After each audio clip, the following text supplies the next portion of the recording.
Some moments don't just hurt, they rewrite your entire life. And the moment that shattered mine happened under humming hospital lights, where even the walls seemed to turn their backs on me.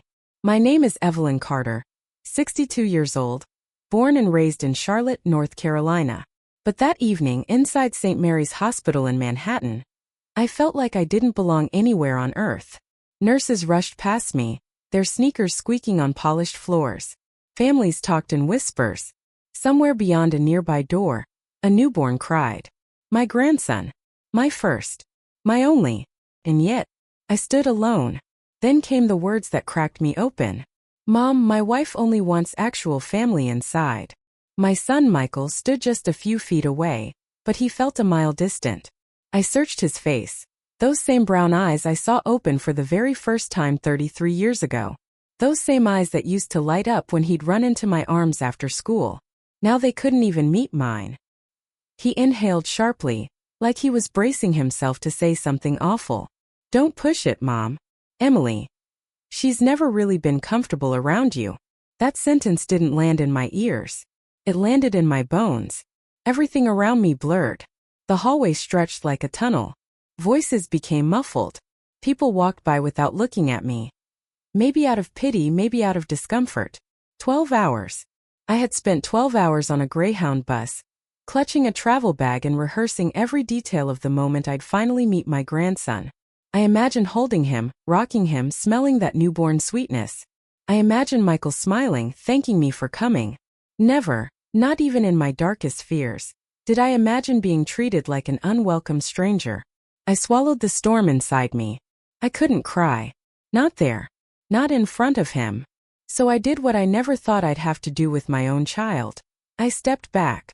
I picked up my worn leather bag, the one my mother gave me when she became a grandmother, and forced myself to turn away. I didn't say congratulations. I didn't say goodbye.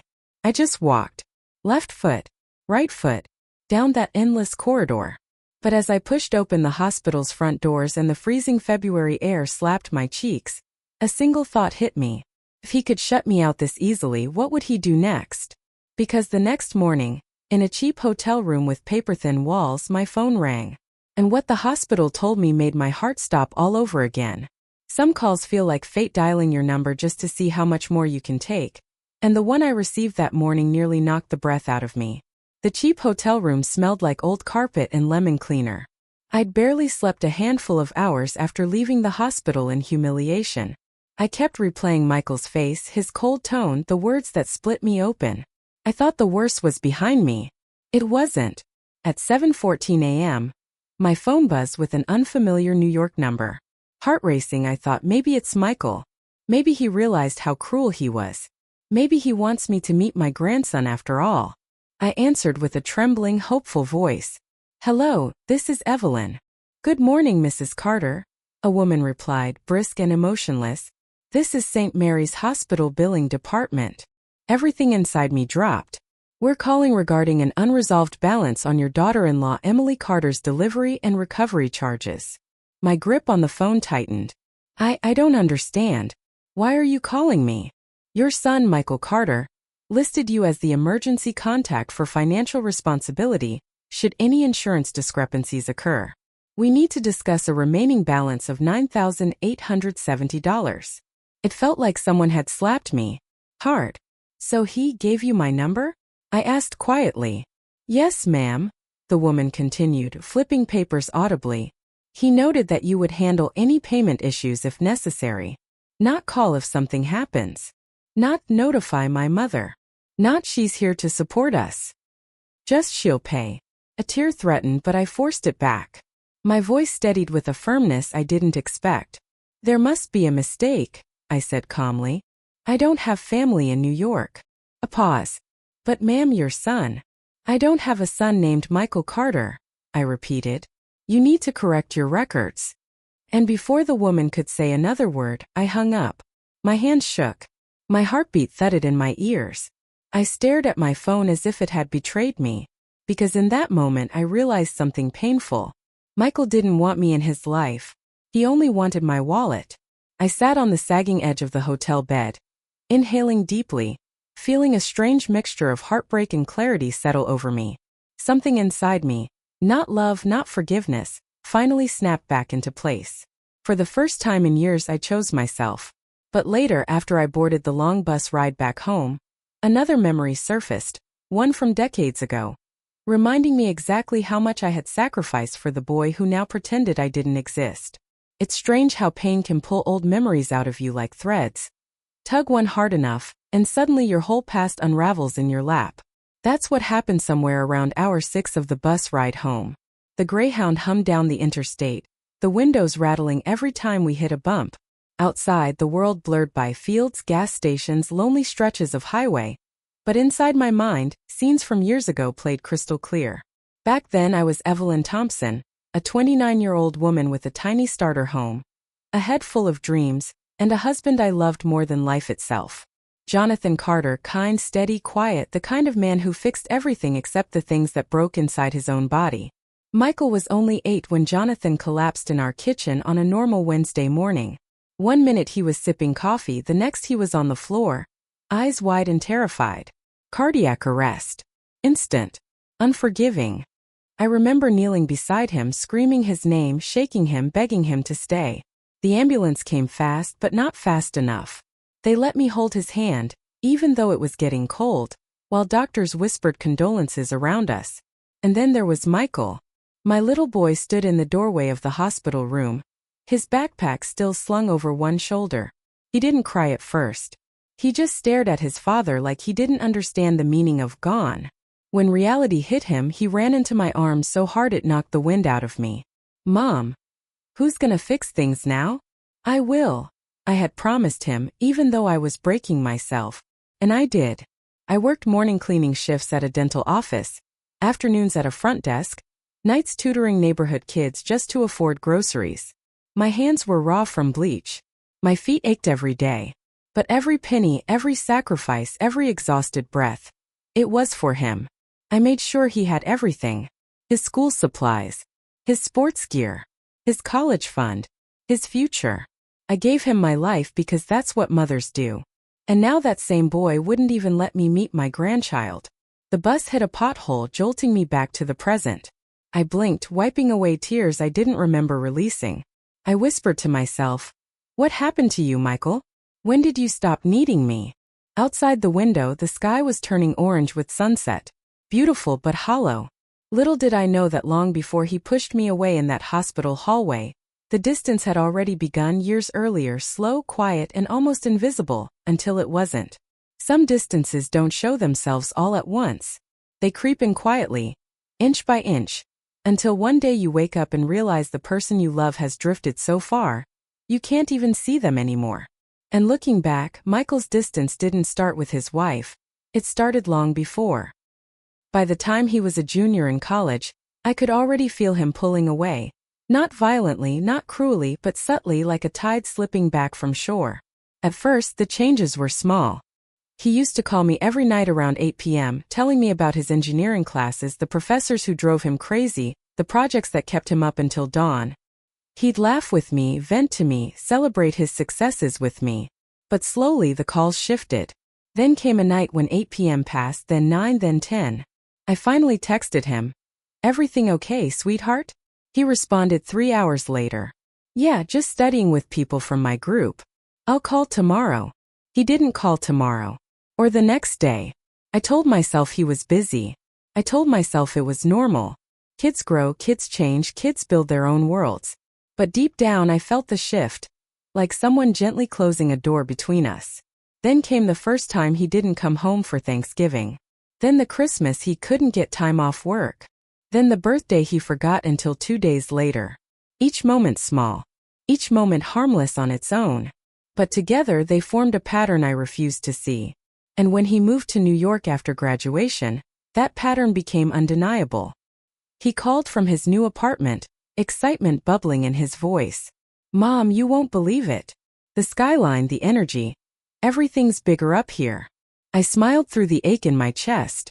"I'm happy for you, baby." But the calls became less frequent. Then less warm. Then less sincere. Sometimes I wondered if I'd done something wrong. Maybe I'd hovered too much. Maybe I'd given too much. Maybe I'd loved him so fiercely that he felt smothered by the weight of my sacrifice. But then one night Sarah, my closest friend, looked me straight in the eyes and said, "Evelyn, good sons don't run from love. They run from responsibility." Her words sat with me for days, echoing in the quiet corners of my house. Because deep down I knew she was right. Michael wasn't pulling away because I loved him too much. He was pulling away because life was easier when I wasn't in it. And just when I started to accept that painful truth, Michael introduced someone new. Someone who would accelerate the distance between us faster than I could have ever imagined. Some people enter your life quietly, but the damage they cause echoes for years. And when Michael first mentioned her, I didn't realize I was hearing the start of the end. It happened during one of his increasingly rare calls. I remember the exact moment because his voice, usually tired, rushed, distracted, suddenly sounded lighter, almost glowing. "Mom," he said, clearing his throat the way he did when he was nervous as a kid. "I've been seeing someone." For a heartbeat I forgot how to breathe. I smiled instinctively, imagining my son happy, picturing a sweet girl who might become part of our small family. "That's wonderful, honey. Tell me everything," I said, trying not to sound too eager. Her name was Emily Harper, a 29-year-old architect from a well-off New York family. Polished, educated, confident. Someone whose life had always been paved a little more smoothly than ours. "She's incredible, Mom. Smart, driven, beautiful. She just gets me." The more he talked, the more excited he became, and the more my heart quietly stretched and cracked. I asked gently, "Can I see a picture of her, sweetheart?" There was a pause. A long one. Later," he said quickly. "I don't want to freak her out by sending pictures around." Struck me as odd. I brushed it aside. Weeks passed. Every call was now Emily this and Emily that. Places she took him. Food she introduced him to. Art galleries she loved. Her friends. Her world. He was being absorbed piece by piece into her universe. Then one evening I heard a voice in the background. A woman's voice. She said, "Michael, come on, we're gonna be late." And he laughed. A laugh I hadn't heard directed at me in years. "Mom, I have to go. Emily's waiting. Emily's waiting." 3 words that cut off the rest of the conversation before it even began. I hung up the phone that night feeling something cold settle in my stomach. Sarah noticed it the next morning when I met her for coffee. "You okay?" she asked. I nodded. "Of course. Michael's just growing up." But that wasn't it. Not even close. Michael wasn't just growing up. He was growing away, and Emily was the pull of gravity taking him further. And I had no idea that the first time I'd meet this woman, this new center of Michael's universe, she'd look at me with eyes that said everything she never needed to speak aloud. A mother can sense danger long before it strikes. A tone of voice, a glance, a shift in the air. And the very first time I met Emily Harper, my entire being whispered the same warning. "You are not welcome here." It happened on a warm Saturday afternoon the next time I visited New York, months before the wedding, long before the hospital incident, back when I was still foolish enough to believe I mattered. Michael had agreed to meet me for lunch near Central Park. "Emily might swing by," he said casually, as if it didn't matter. But it mattered to me. I wanted to make a good impression. I wanted to be the mother a future daughter-in-law could love. I arrived early wearing my best blouse and holding a small gift bag. Just a scented candle and a handwritten note. Nothing extravagant, just something thoughtful. Michael showed up 20 minutes late, breathless, distracted. "Hey, Mom," he said, kissing my cheek. "Sorry, traffic was insane." Before I could respond, a woman approached us. Tall, polished, hair glossy as magazine ink. She wasn't smiling. She wasn't even pretending. "Emily." She looked me up and down the way someone examines a thrift store item they'd never actually buy. Polite. Detached. Judgment hidden behind a thin screen of courtesy. "You must be Evelyn," she said. Her voice was smooth, but her eyes were calculating. Cold. Assessing. "Yes," I said warmly, extending my arms for a hug. She didn't hug me. She shook my hand instead, 2 fingers quick, dismissive. Michael didn't notice. Or maybe he did and ignored it. We sat down, and from the very beginning, Emily dominated the conversation. She talked about architecture, exhibitions, her promotion, her travels. She barely looked at me. Every time I tried to join in, she redirected the attention back to herself, or subtly corrected me, or simply talked over me. Michael didn't see the shift. He was too enamored, hanging on her every word. I finally offered her the small gift bag. "I brought something for you, Emily." She blinked, surprised. "Oh, you didn't have to." Her tone said, "You really shouldn't have." She opened the bag, glanced at the candle, and placed it aside without a single comment. Michael didn't notice that either. When lunch ended, Emily kissed Michael on the cheek and said, "Text me when you're done here. We have plans." Then she turned to me with a smile so tight it could have cracked. "It was nice meeting you, Evelyn." I watched her walk away, heels clicking, shoulders straight, already taking my son with her even as she moved further down the sidewalk. Michael looked at me. "Isn't she amazing?"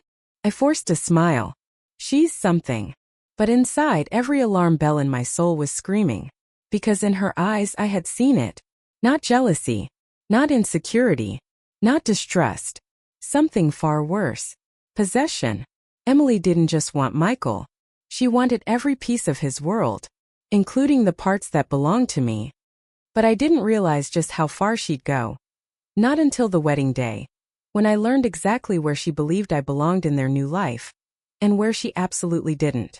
Some events feel like a celebration for everyone else, and a warning for you. The closer Michael's wedding approached, the more I felt like I was being quietly pushed out of the picture, as if someone were slowly erasing me with the softest, most deliberate strokes. 2 months before the ceremony, Michael called to give me the official news. "Mom, Emily and I are getting married in June. Just a small ceremony. Close friends. Immediate family." Immediate family. The words felt pointed because I had no idea whether he meant me or not. I tried to stay upbeat. "That's wonderful, honey. When do I get to help with the planning?" Silence. Then, "Well, Emily and her mom have most things handled already. They're doing everything online.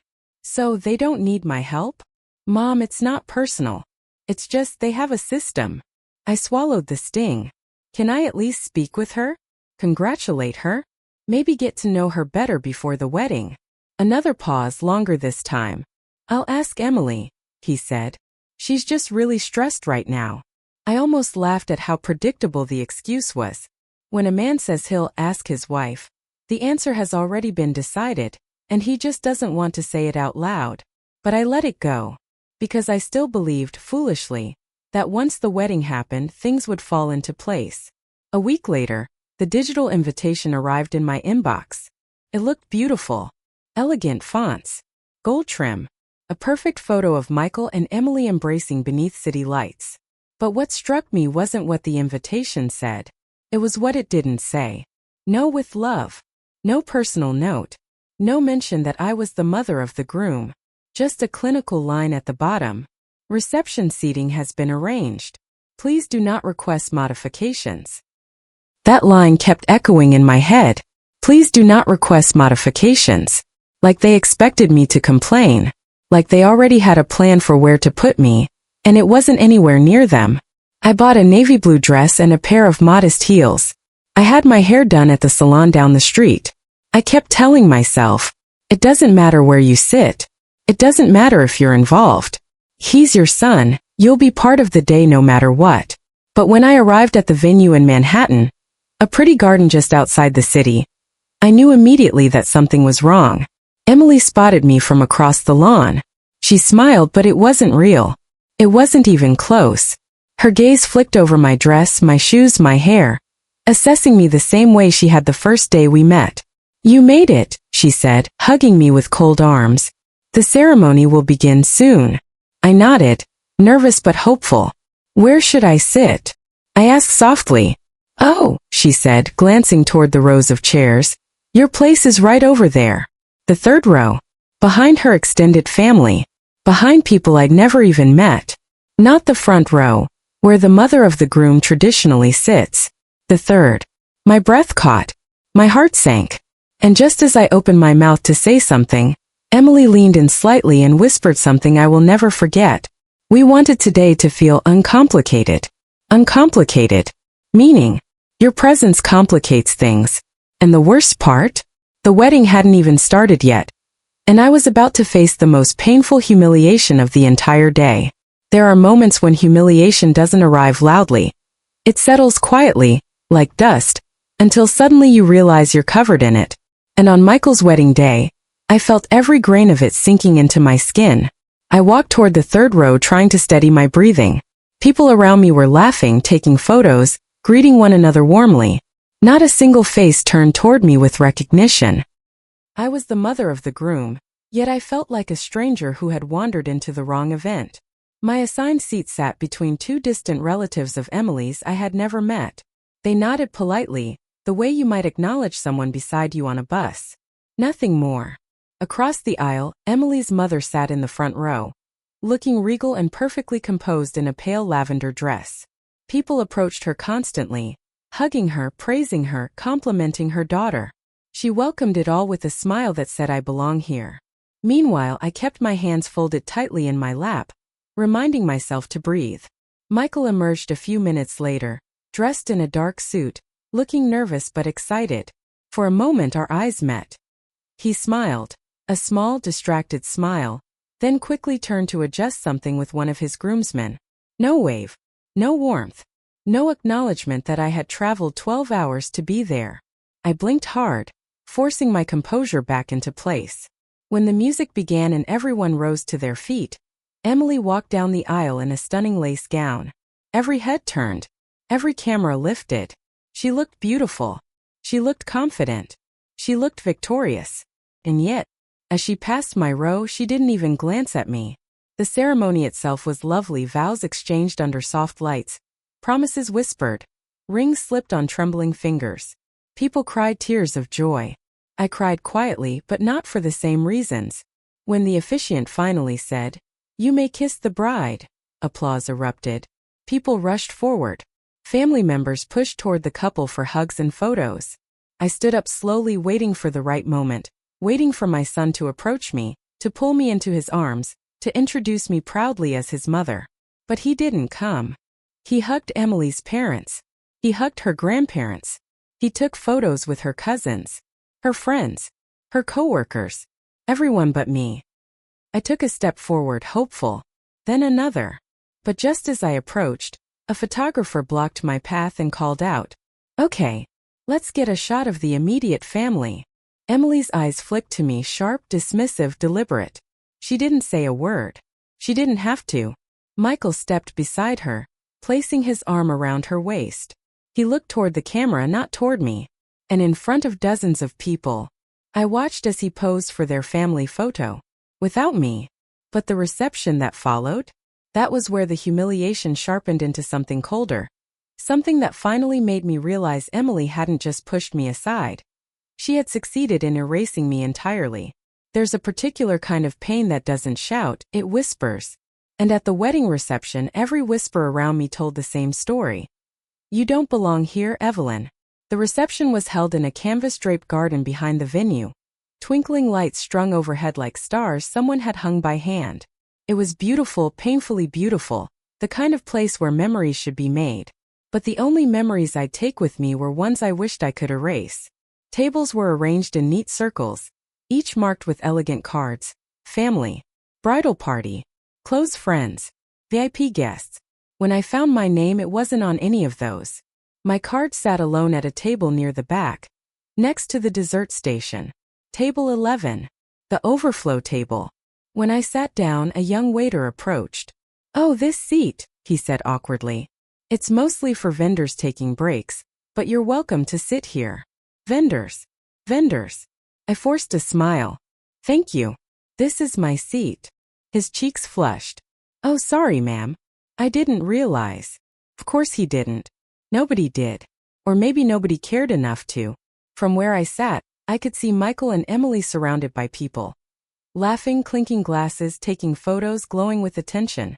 Emily's mother raised a champagne flute, thanking everyone for attending, praising the couple, complimenting her daughter's hard work on the entire event. Not once did my name come up.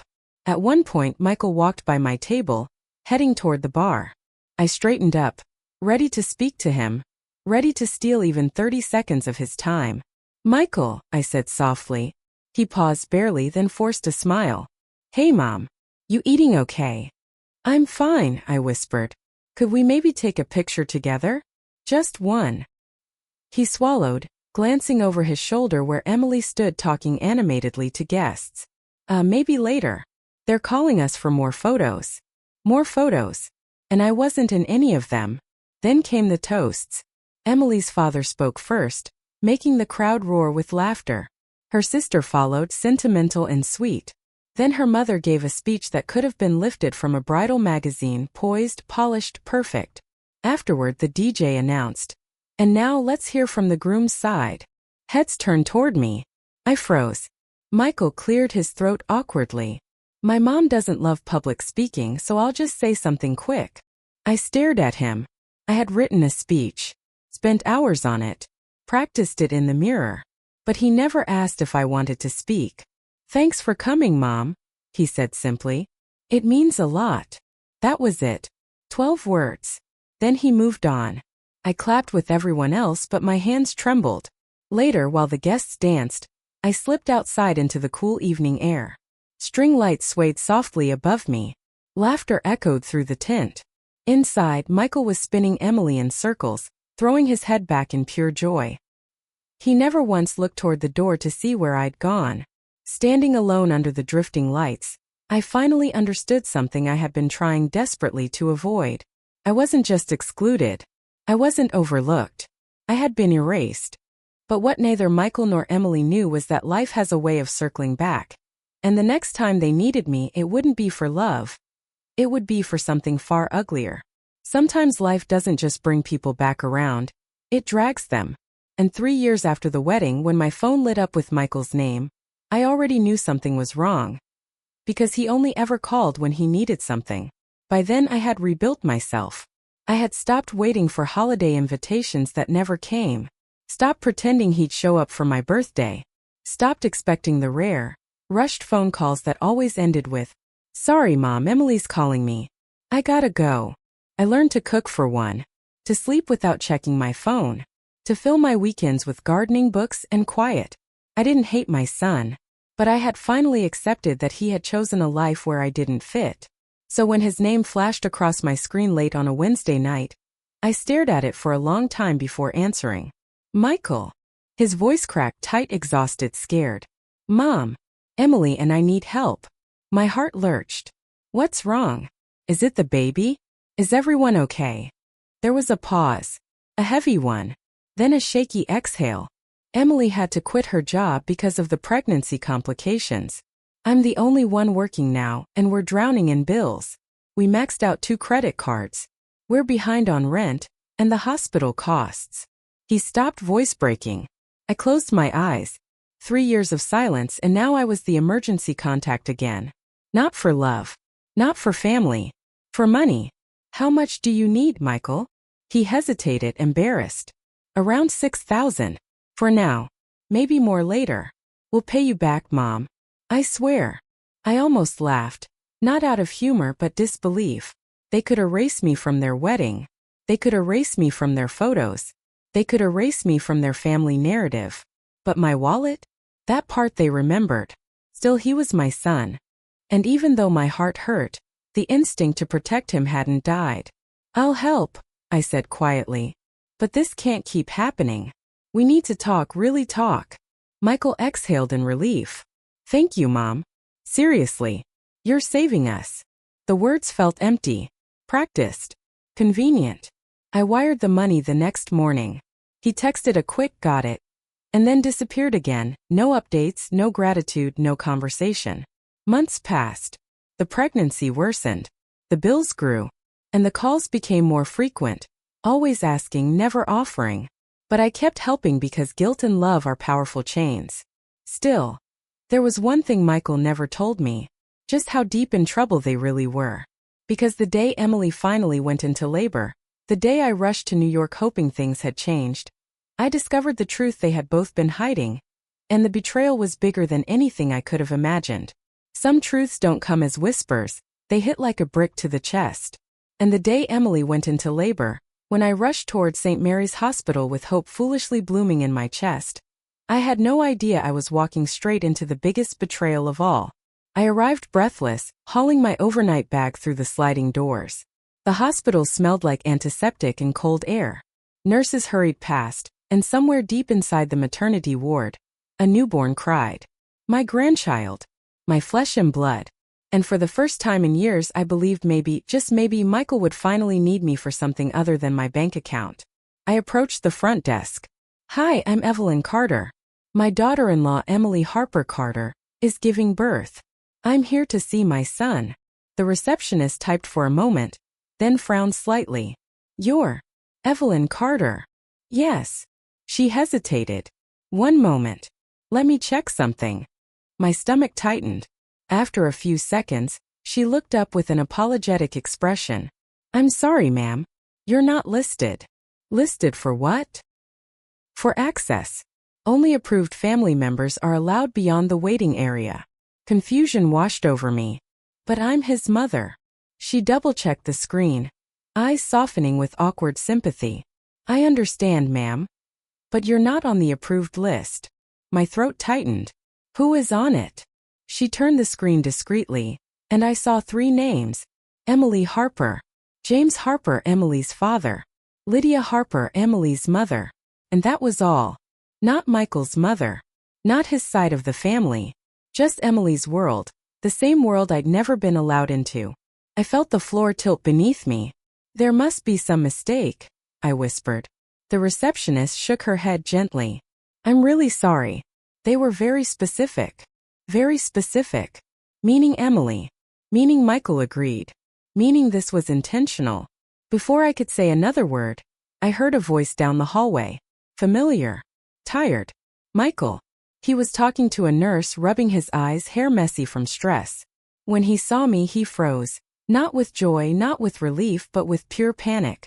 Mom? What are you doing here? My heart cracked again. I came to be with you. With all of you. I thought. He rushed over, lowering his voice. Mom, you can't be here right now. Emily's already stressed, and her parents. Michael, I whispered. I'm your mother. He looked away, jaw tight. This isn't a good time. It wasn't a good time at the wedding. It wasn't a good time during the reception. It wasn't a good time during the pregnancy. It wasn't a good time now, at the birth of his child. And that's when the realization hit me with brutal clarity. To him, it was never a good time for his mother. Before I could respond, a doctor appeared and called out, Mr. Carter? We're ready for you. Michael gave me one last apologetic glance. Or maybe it was guilt. Or maybe relief that I wouldn't be joining them. Then he followed the doctor without saying goodbye. And I stood there alone in the hallway watching. The doors closed behind him. But what happened a few hours later, the call I received after being shut out, was the moment everything changed. And the moment I finally learned the truth they had been hiding from me all along. There are moments when life tries to warn you. A gut feeling, a tightening in your chest, a heaviness you can't explain. And as I sat alone in that cold hospital waiting room, clutching my phone with white knuckles, I knew something was coming. I just didn't know it would be the truth I'd been blind to for years. Hours passed. Nurses changed shifts. The vending machine hummed like a restless ghost. Not one update from Michael. Not one text. Not even a he's born. Nothing. Finally, sometime after midnight, my phone rang. I nearly dropped it when I saw the caller ID. St. Mary's Hospital. My heart pounded painfully as I answered. Hello? This is Evelyn. A woman spoke, her tone professional but careful. Too careful. Mrs. Carter, I'm calling regarding the patient account for Emily Harper Carter.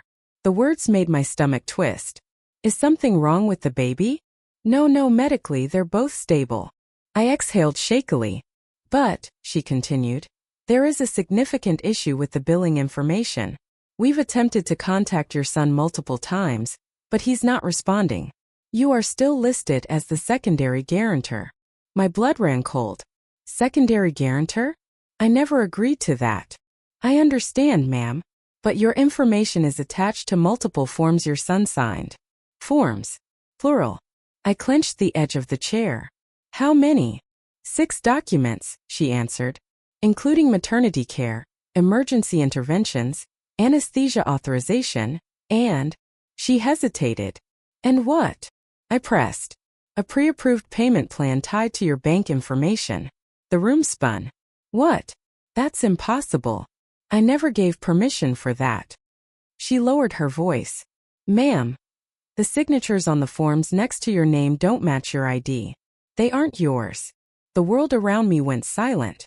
Michael forged my signature. My own son. Not once. Not twice. 6 times. I could barely breathe. And you're calling me because? Because the birth required additional emergency procedures. The remaining balance is now over $14,000, and the system is attempting to charge the card on file. It's being declined. Declined? Thank God I had closed that account months earlier. I swallowed hard, throat burning. Does Michael know you called me? No. He requested we only contact him. But legally we must inform all listed parties if payment fails. I closed my eyes, a painful trembling calm settling into my bones. Thank you for telling me, I whispered. But please remove my information immediately. I am not responsible for any of this. Yes, ma'am. I'll escalate it. When I hung up, my hands wouldn't stop shaking. Michael hadn't just shut me out. He hadn't just forgotten me. He hadn't just distanced himself.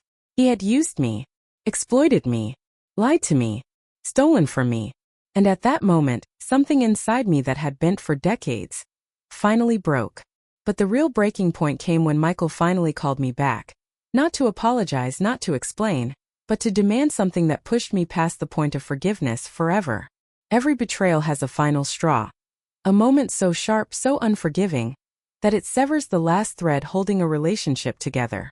And when Michael finally called me back that night, I didn't realize I was about to reach the point of no return. The hospital waiting room was nearly empty when my phone buzzed. Michael. Calling. At last. I answered quickly, my voice trembling more than I wanted. Michael. He didn't even say hello. Mom, why did the hospital call me saying you refused payment? What the hell happened? His tone wasn't worried. It wasn't grateful I'd rushed there. It wasn't apologetic for shutting me out. It was angry, accusing, entitled. I swallowed hard. They called because you listed me as the financial guarantor without asking me. You forged my signature. He scoffed. Oh my God, Mom.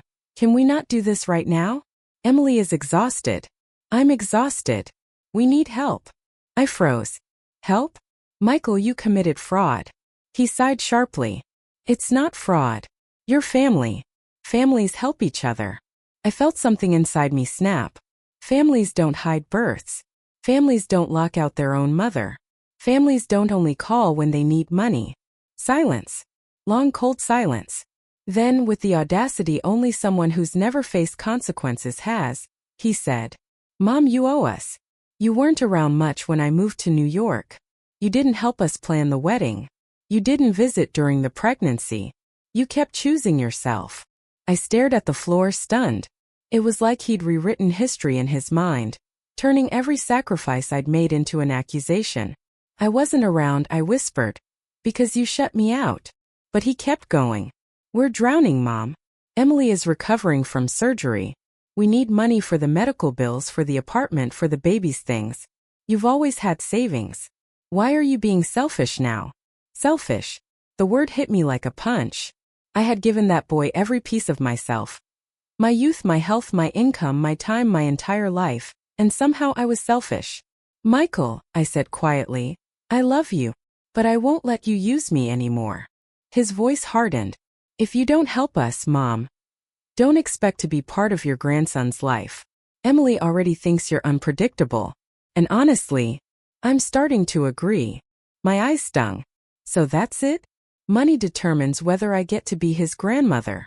If you really cared, he said coldly, you do what we need. I felt everything inside me go still. Not angry. Not hurt. Just finished. I inhaled deeply. Goodbye, Michael. He snapped, wait, Mom. But I ended the call. For the first time in my life, I chose myself over the boy I once carried, raised, protected, sacrificed for. I stood up, walked out of the hospital, and didn't look back, not once. Because sometimes letting go isn't weakness.